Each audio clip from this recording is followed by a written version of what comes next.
नमस्कार विद्यार्थी मित्रों। नवीं कक्षा के व्याकरण में आज हम पढ़ रहे हैं संधि। नवीं कक्षा के पाठ्यक्रम में स्वर संधि के 4 प्रकारों को रखा गया है। सबसे पहले हम पढ़ेंगे संधि की परिभाषा। संधि का साधारण अर्थ है मेल। दो वर्णों के निकट आने से उनमें जो विकार होता है उसे संधि कहते हैं। इस प्रकार के संधि के लिए दो वर्णों का निकट होना आवश्यक है, क्योंकि दूरवर्ती शब्दों या वर्णों से संधि नहीं होती। वर्णों की इस निकट स्थिति को संधि कहते हैं।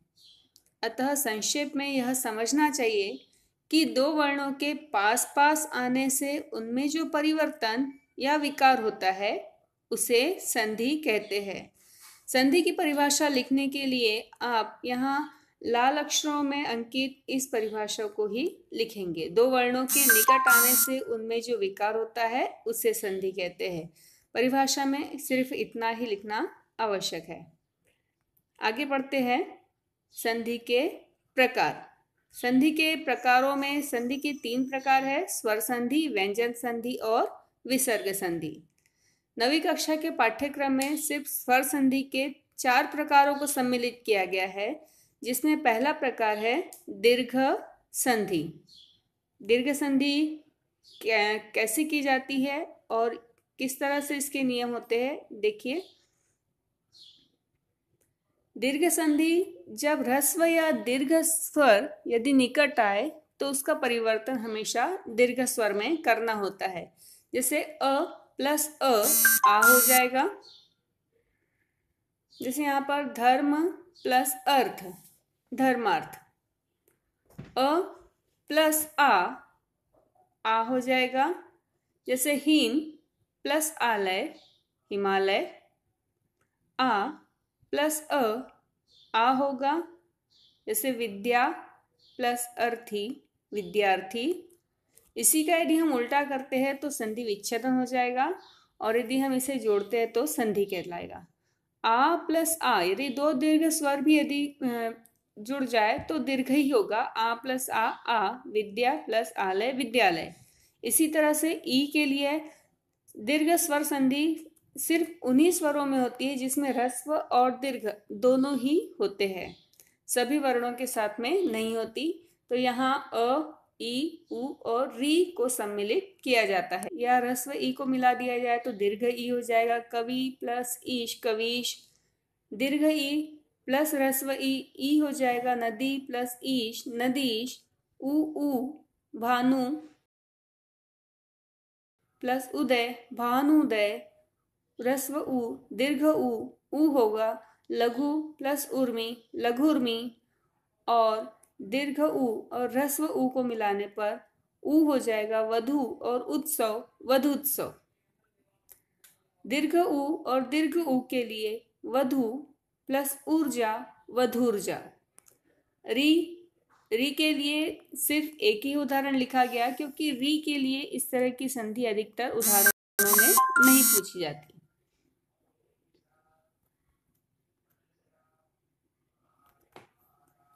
दूसरा प्रकार है गुण संधि। गुण संधि का अर्थ हो गया कि यदि वर्णों को जोड़ने से वर्णों के गुणों में अंतर हो जाए तो उसे गुण संधि में सम्मिलित किया गया है। जैसे अ प्लस ई ए हो जाएगा। नर और इंद्र नरेंद्र। अ और दीर्घ ई ए हो जाएगा। नर और ईश नरेश। आ और ई ए होगा। महा और इंद्र महेंद्र। आ और ई ए होगा। महा प्लस ईश महेश। उसी तरह से और ई अ और ओ होगा। माफ कीजिए, यहाँ पर ई लिखा हुआ है, वास्तविकता में अ और ओ होगा।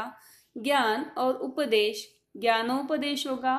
आ प्लस ओ होगा। महा प्लस उत्सव महोत्सव। अ प्लस ओ होगा। जल प्लस उर्मी जलोर्मी। अ और दीर्घ आ और दीर्घ उ होगा। ओ होगा। महा और उर्मी महोर्मी। अ प्लस री अर होगा देव और ऋषि देवर्षि। आ प्लस री अर महा और ऋषि महर्षि। इन्हीं यहाँ गुण संधि को संधि करना, और यदि दो को उल्टा कर दिया जाए जैसे नर इंद्र, तो नर और इंद्र, नरेश, नर और ईश। इस तरह से सभी उदाहरणों को संधि विच्छेदन करके भी लिखा जा सकता है। ध्यान देने योग्य बात यह है कि ज्ञानोपदेश शब्द में अ और उ लिखा जाएगा, जो वहां गलती से अ और ई लिखा गया है, जिसे आपको अ और उ लिखना है, जो होगा ज्ञानोपदेश। संधि का अगला प्रकार है वृद्धि संधि। वृद्धि मतलब होता है बढ़ोतरी। यदि किसी चीज में वृद्धि हो जाए, बढ़ जाए, तो वह वृद्धि कहलाता है। जैसे यहाँ पर जो बढ़ने वाला है वह है मात्राएं, तो इसे स्वर संधि के तीसरे प्रकार में हम सम्मिलित करते हैं, वृद्धि संधि। और वृद्धि संधि के नियमों के साथ यहाँ इस तरह से दिया गया है, अ और ए। अ और ए यदि जुड़ जाए, अ प्लस ए, तो ए हो जाएगा। लिखा जाएगा एक प्लस एक, एक एक की मात्रा में वृद्धि हो गई, इसलिए ए मात्रा हो गई, तो यहाँ होगा एक एक। अ प्लस ए होगा मत और एक्यम, मतेक्य। आ प्लस ए ही होगा सदा प्लस एव, सदैव। उसी तरह से तथा प्लस एव, तथेव। इस तरह से आ प्लस ए होगा महा प्लस ऐश्वर्य, महेश्वर्य। यही नियम ओ के लिए लगेगा। अ प्लस औ होगा जवन प्लस औषधि, वनौषधि। आ प्लस औ होगा महा प्लस औषध, महोषध। अ प्लस औ होगा परम प्लस औषध, परमौषध। आ प्लस औ होगा महा प्लस औषध, महौषध। यह वृद्धि संधि के उदाहरण हैं। अगली संधि होगी यण संधि। यण संधि में अंतस्थ वर्ण य, र, ल और व का बनना सम्मिलित किया जाता है। इसके नियम कुछ इस तरह से है। जब ई या ई, उ या उ, री, ल के आगे कोई स्वर आ जाए तो उसे क्रमशः य, र या ल में बदल दिया जाता है। जैसे ई प्लस अ, यह हो जाएगा। यहाँ लिखा हुआ है अति। अति शब्द में त में ई की मात्रा है, और उसके पश्चात यदि अ आ जाता है तो ई जो है, ई स्वर जो है वह अ में परिवर्तित हो जाएगा। साधारण शब्दों में यदि कहा जाए तो ई के पश्चात कोई भिन्न स्वर यदि आ जाए, ह्रस्व या दीर्घ ई के पश्चात स्वर का अर्थ यह हुआ कि ई या ई को छोड़कर कोई भी अन्य स्वर यदि आ जाए तो वहां यण संधि होगी, और ई जो है वह य में परिवर्तित हो जाएगा, और जो स्वर आएगा उस स्वर की मात्रा य में लग जाएगी। यहाँ ई के पश्चात अ लिखा हुआ है तो य में अ की मात्रा जुड़ गई। दीर्घ ई के पश्चात भी य अ लिखा हुआ है तो य में अ की मात्रा जुड़ गई। उसी तरह से उ के पश्चात यदि उ को छोड़कर कोई अन्य स्वर आ जाए तो उ जो है वह व में परिवर्तित हो जाएगा, और उस अन्य स्वर की मात्रा जो है वह व में जुड़ जाएगी। जिससे सु, धन, आगतः, स्वागतः, उ, धन, आ, व होगा वधु, धन, आगमन, वध्वागम। री, धन, आ, र होगा पितृ, धन, आज्ञा, पित्राज्ञा। रु, धन, आ, ल होगा रु, धन, आकृति, लाकृति। यण संधि का नियम समझने के लिए यह ध्यान रखिए कि ई के पश्चात यदि कोई अन्य भिन्न स्वर आ जाए, कोई भी स्वर होगा जो ई को छोड़कर अन्य होगा तो यह होता है। उ के पश्चात कोई भिन्न स्वर आ जाए तो वह व में परिवर्तित होता है। री के पश्चात कोई भिन्न स्वर आएगा तो र में परिवर्तित होगा। यहाँ ल का उदाहरण, रु का उदाहरण लिखा गया है, लेकिन रु जनरली पूछा नहीं जाता।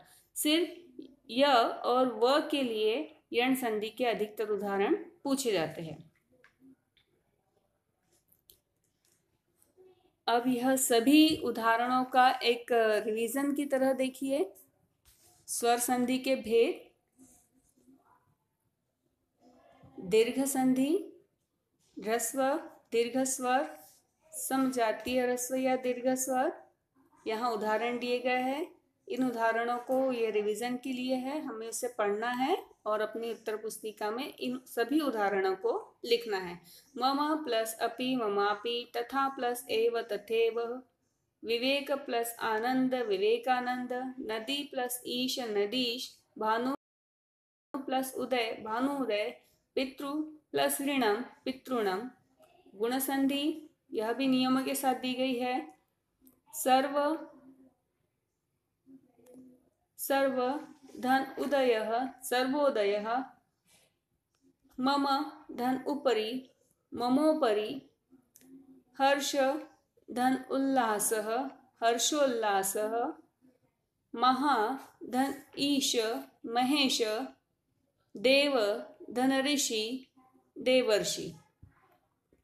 यण संधि वह भी यहाँ नियम और उदाहरणों के साथ दी गई है। इति प्लस आदि इत्यादि, यदि धन अपि यद्यपि, कर्मणि धन एव कर्मण्येव, यदि धन एवं यद्येवं, भातृधन अंशः भातृंशः, मुनि धन ओ मुन्योः, गुरु धन ओः गुरुवोः। वृद्धि संधि यहाँ उदाहरणों के साथ दी गई है। सदा धन एव सदैव, जल धन ओघ जलोघ, धन औषधि वनौषधि, तव धन ऐश्वर्यम तवेश्वर्यम।